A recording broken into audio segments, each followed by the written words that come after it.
গতকাল বেরিয়েছিলাম খুব ইম্পর্ট্যান্ট একটা কাজে বাড়ি থেকে।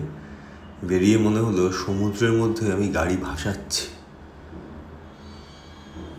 আমি বুঝতেই পারলাম না যে মাত্র 1.5 ঘন্টার বৃষ্টিতে জাস্ট আমাদের বাইপাসের পাশে অভিষিক্তা থেকে টুয়ার্ডস যাদবপুর থানা উল্টো দিকের যে ব্রিজ আমাদের, সেই রাস্তা অবধি এবং যাদবপুর থানার থেকে টিল সাউথ সিটি এই পুরো ক্রসিংটার যে কী ভয়ঙ্কর অবস্থা, হাঁটু অবধি জল, একটা গাড়ি পাস করতে পারছে না। তাও আমার গাড়িটা একটু উঁচু বলে আমি বেঁচে গেছি, but rest of the cars are like, দেখতেই পাচ্ছেন সামনে কী অবস্থা হয়ে রয়েছে।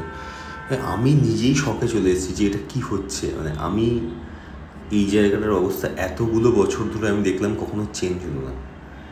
সাধারণ মানুষের এই রকমভাবে অসুবিধা হওয়া প্রত্যেকবার বর্ষার সময় এই জায়গাটায়, আর তারপরে তো পিচ খাবলে খুবলে উঠে গেছে, তাতে আমি আর আসছি না। তারপরে আমি ভাবলাম একটু কাট নিয়ে যোধপুর পার্কের ভেতর দিয়ে আমি সাউথ সিটি অবধি পৌঁছাবো, কারণ আমার কাজ ছিল সাউথ সিটিতে। যোধপুর পার্কে ঢুকে দেখি সেম,